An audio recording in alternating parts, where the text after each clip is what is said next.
Vivemos uma onda de ataques ao movimento pentecostal e a fé de muitos tem se esfriado. É chegada a hora de clamarmos por um avivamento para nosso tempo. Participe deste movimento. A promessa é para vós e vossos filhos. Uma campanha nacional pela busca do batismo com o Espírito Santo e dos dons espirituais. Nossos objetivos: até o dia 18 de junho, 110 mil crentes batizados com o Espírito Santo e 110 mil crentes batizados nas águas. Programa de leitura de toda a Bíblia até o final da campanha. No dia 18 de junho, uma grande vigília nacional de clamor. Manda, Senhor, um avivamento. E no dia 20 de junho, culto de celebração dos 110 anos das Assembleias de Deus no Brasil. Envolva-se neste mover de Deus. A promessa é para vós e vossos filhos. Uma realização CGADB e CPAD.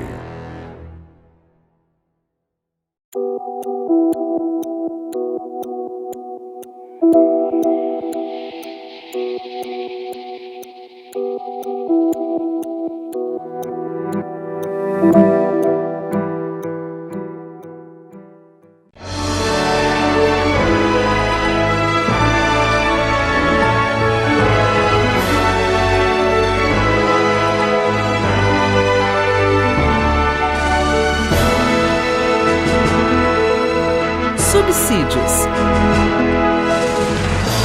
Lições Bíblicas Adultos.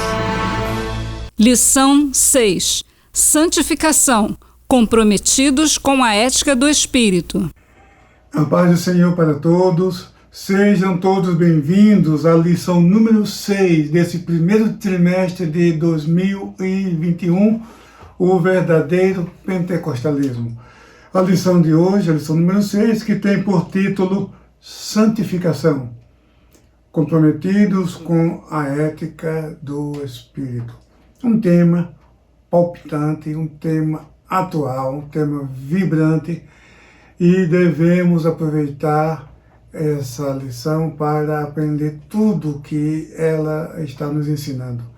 Então, você vê que o texto áudio, pode ver na sua lição, é aquela passagem de Hebreus, capítulo 12, versículo 14, segui a paz com todos e a santificação, sem a qual ninguém verá o Senhor. Então veja que é um tema importante. Sem a santificação, ninguém verá Deus. É muito importante. Agora, a santificação, no contexto pentecostal, é importante a gente conhecer isso, porque o movimento pentecostal, logo no seu início, o pentecostalismo moderno, digo, na Rua Azusa, antes mesmo na Rua Azusa, na segunda metade do século XIX, o movimento de santidade enfatizava muito isso, a busca da perfeição cristã, chamada segunda bênção, ou a segunda graça, que esse ensino já veio de John Wesley, o fundador do metodismo, da Igreja Metodista. Então, na verdade, todos os historiadores afirmam, ou seja, a maioria reconhece que o movimento de santidade foi o berço do pentecostalismo moderno. Porque esse movimento, muitos expoentes do Novo Testamento, pregadores de cura divina, pregadores de avivamentos, por toda parte, Inglaterra, Estados Unidos, eram desse movimento de santidade.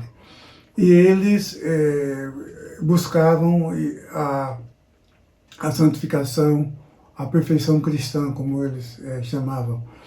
Mas o que acontece é que um assistente de Wesley chamou a segunda bênção, a santificação, de batismo no Espírito Santo. Naquela época já havia batismo no Espírito Santo, já havia língua. Na verdade, as línguas nunca desapareceram. Ela vai desaparecer quando Jesus vier. É o que nós estudamos na lição passada. As línguas cessarão quando vier aquele que é perfeito. Então, mas na história da igreja, as línguas sempre estiveram presentes. Alguns críticos costumam dizer que as línguas são manifestas em centro espírita, em centro de macumba, e assim por diante. É verdade. Mas só que não é a língua do espírito. Então, essa observação eles deviam fazer. Até no mundo romano, no mundo grego, nas festas dionisíacas, festas em homenagem a Dionísio, eles bebiam e dançavam, rodopiavam e falavam em línguas. Tá? Então, esse fenômeno existe sim, mas só que há uma diferença muito grande que esses críticos deveriam, seguindo o princípio do contraditório, mostrar os dois lados, deviam dizer, mas a diferença é que os pentecostais glorificam Jesus. Jesus disse que quando o Consolador vier, ele há de anunciar o que é meu, ele me glorificará. Então, Paulo disse, ninguém pode dizer que Jesus é o Senhor, senão pelo Espírito Santo. E ninguém que diz Jesus é anátema, fala pelo Espírito. Então, ali está mostrando que nesses locais, sequer o nome de Jesus pode ser pronunciado. Se pronunciar, o Espírito não baixa ali. O poder do nome de Jesus, a grandeza do nome de Jesus. Então, Satanás é imitador de Deus. Tá? E nada nos surpreende, as falsas línguas, as falsas curas e assim por diante. Agora, quando a pessoa, para atacar os pentecostais, faz uma observação dessa, é uma pessoa que carece de misericórdia. Vamos orar por essas pessoas. Então, existe sim as manifestações demoníacas, as imitações, mas só que eles não glorificam a Jesus, não glorificam a Deus, pode ter certeza disso. Então, o que acontece? Que os crentes, já naquela época, buscando a santificação, a segunda bênção, muitos deles já falavam línguas, eram batizados, só que eles não sabiam, não tinham conceito, não tinham definição. Isso veio com o tempo, muitos anos de oração, debruçado sobre a Bíblia Sagrada, buscando a compreensão, e às vezes opiniões contrárias, um pensa uma coisa, outro fala outra, um concorda de um ponto, outro discorda de outro, mas foi assim que até hoje não há unanimidade, o pentecostalismo não é monolítico, Então sempre porque é algo muito profundo, muito amplo, e nós não entendemos tudo, mas conhecemos o suficiente para determinar o que é o verdadeiro pentecostalismo. Disso nós não temos dúvida alguma. O que passa disso são detalhes, vamos assim dizer. Então, o que é importante? O pentecostalismo, ser pentecostal, é crer que as descrições, os relatos de Atos dos Apóstolos é modelo para a vida cristã contemporânea.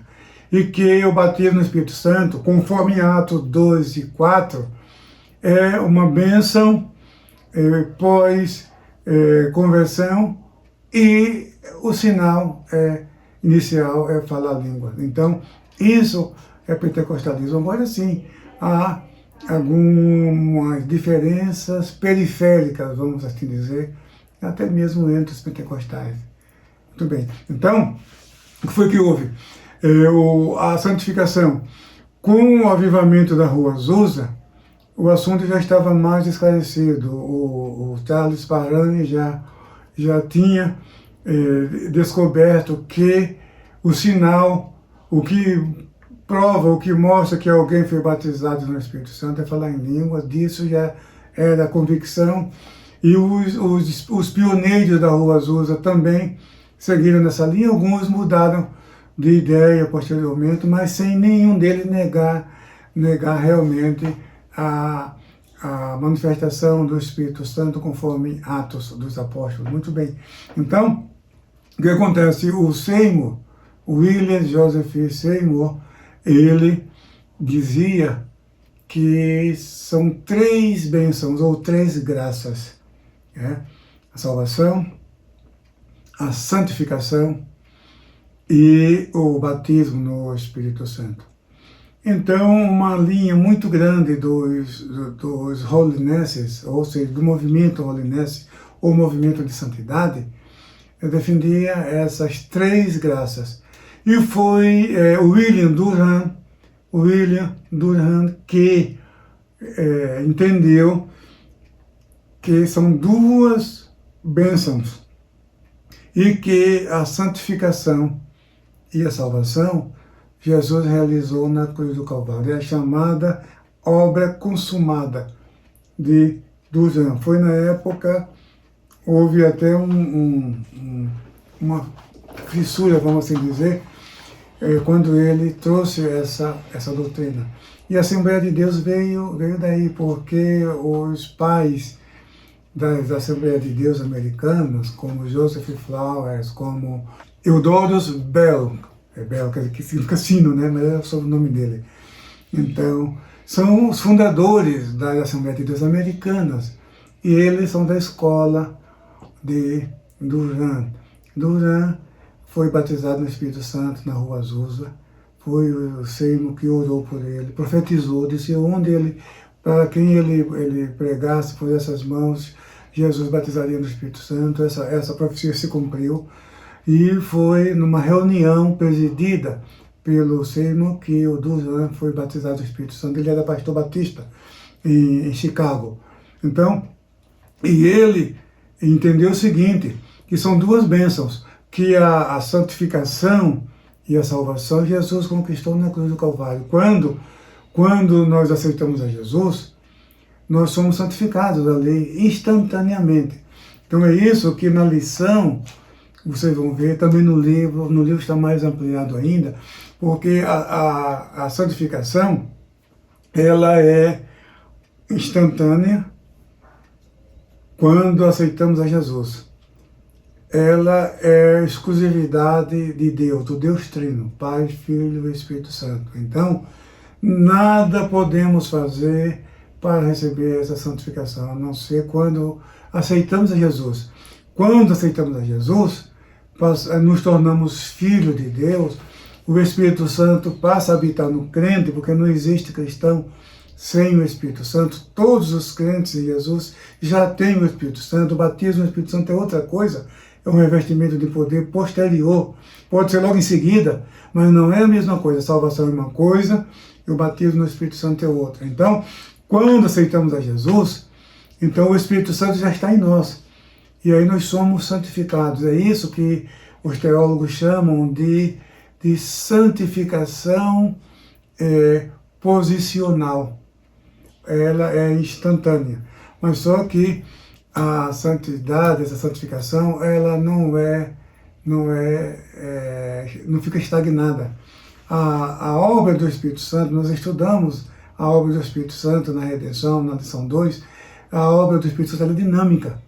Então, essa santificação, ela não fica estagnada, parada. Não, ela é dinâmica, ela é progressiva. Então, aí vem a parte humana. É aquilo que eu falei na aula passada, você lembra? Que a vida cristã não é passiva. Nós temos que agir. Nós temos o Espírito Santo na nossa vida, nós temos o fruto do Espírito, aquilo que o Espírito Santo colocou dentro de nós. O mundo vê que somos diferentes, mas temos que fazer a nossa parte. O Espírito Santo atua na nossa vida, mas a vida cristã não é uma vida passiva.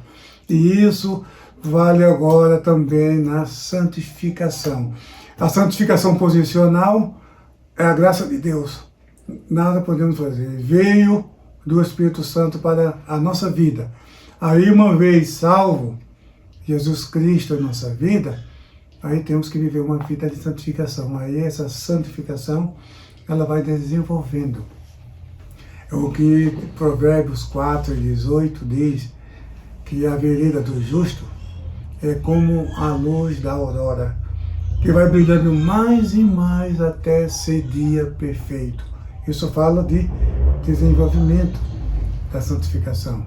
Também Paulo fala em 2 Coríntios, no capítulo 3 e o versículo 18, olha aqui o ensino da palavra de Deus, da santificação progressiva. 2 Coríntios, capítulo 3 e o versículo 18. Mas todos nós, com cara descoberta, refletindo como um espelho a glória do Senhor, somos transformados de glória em glória, na mesma imagem como pelo Espírito do Senhor. Então, que fala também de desenvolvimento, de progresso. Aí sim, aí tem a cooperação humana, sim. Aí sim, nós temos que fazer a nossa parte. E a terceira fase da santificação é quando Jesus vier. É a santificação gloriosa. Então, isso é importante que todos os crentes saibam e se esforcem para viver uma vida de santidade. Para concluir, devo dizer que a palavra santificação, santificar, ser santos, os seus derivados, as palavras que vêm dessa raiz, significa separar do uso comum. Literalmente é isso. Separar do uso comum. E isso está muito claro. Isso está na lição. Vocês podem checar na lição, mas eu vou ler para concluir em Levítico. Olha aqui. O significado, a ideia, porque muita gente fala de santificação, de santidade, mas se alguém perguntar o que significa ser santo, o que significa santificação, e às vezes a pessoa tem dificuldade. É Levítico 10:10, está na lição de vocês. 10:10 diz o seguinte: para fazer diferença entre o santo e o profano, e entre o imundo e o limpo. Então, santificar. Santificar significa separar do uso comum, significa consagrar. Santificar é isso. E é um dos atributos de Deus mais solene nas Escrituras Sagradas, a santificação.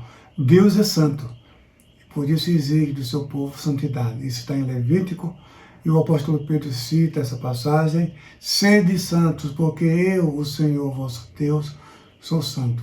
Isto é, Deus exige do seu povo santidade, isto é, viver uma vida separada das coisas pecaminosas, das coisas que não agradam a Deus, e viver para Deus. Portanto, meu querido irmão, minha querida irmã, que Deus abençoe cada um de vocês, em nome de Jesus. Amém.